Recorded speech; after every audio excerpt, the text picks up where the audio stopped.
হুট করে ছাদে চলে এসেই তো আমি একদম সারপ্রাইজড হয়ে গেলাম এই ফুলগুলো দেখে, সত্যি অসাধারণ। Welcome to my another blog. সবাই কেমন আছেন? এই তো দেখতেই পাচ্ছেন এখানে কি সুন্দর সুন্দর তুলসী গাছগুলো, কতটা হেলদি দেখেন গাছগুলো। আর প্রত্যেকটা গাছে কত সুন্দর ফুল ফুটে আছে, মাশাল্লাহ। এই ফুলগুলো দেখে দেখেন বাতাসে কতটা সুন্দর দুলছে। আমি না ধরে আসলে এই ফুলটার ভিডিওই করতে পারছিলাম না। এদিক দিয়ে গাঁদা ফুল বুনেছিল 2-3 কালারের। তো একটা ছিল বাসন্তী কালার, একটা ছিল হলুদ কালার, আর একটা ছিল রক্ত গাঁদা। যাই হোক, আমার বড় মেয়ে মানে আমার জায়ের বড় মেয়ে, তো ও গাছগুলো বুনেছে, মাশাআল্লাহ অনেক সুন্দর ফুল ধরেছে। আর এটা তো আপনারা চিনেন, এটা হচ্ছে পোলাও পাতা গাছ, তো এটা সবারই চেনা জানা।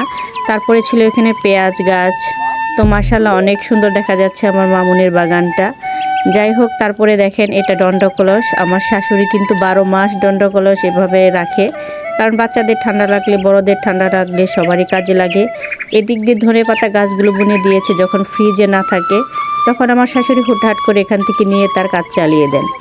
এদিক দিয়ে দেখতে পেলাম একটা সরিষা গাছ হয়েছে, সেটারও একটা ভিডিও নিলাম।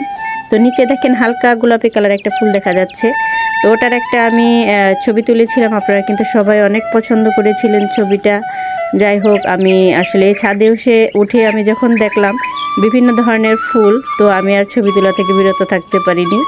আমি আমার পছন্দ মতো কতগুলো ছবি তুলে নিয়েছিলাম। এদিক দিয়ে দেখেন দাঁড়া শাকগুলো, মাশাআল্লাহ কতটা সুন্দর হয়েছে আর কতটা হেলদি। আর এই দেখেন মরিচ গাছগুলো, কি বলবো এগুলোর কথা, কতটা হেলদি। আমার শাশুড়ি এগুলোর মধ্যে জৈব সার দেয়। তারপরে ছোট ছোট বাচ্চা মরিচ গাছও আছে এখানে। তারপরে দেখেন সিম গাছ হয়েছে, এখান থেকে প্রতিনিয়ত সিম তুলে খান আমার শাশুড়ি। তারপরে দেখেন ফুলও আছে, ফলও আছে গাছে, মাশাআল্লাহ। তো যাই হোক, আপনাদের সাথে শেয়ার করলাম ভিডিওটা। কেমন লাগলো অবশ্যই জানাবেন আমাকে। এরপরে দেখেন আমি কিন্তু এই সিমের ফুলের ফুটেজও নিয়েছিলাম, আপনারা সেটাও অনেক পছন্দ করেছিলেন। তো আপনাদের ভালো লাগায় আসলে আমাকে সামনের দিকে এগিয়ে নিয়ে যেতে সহযোগিতা করে।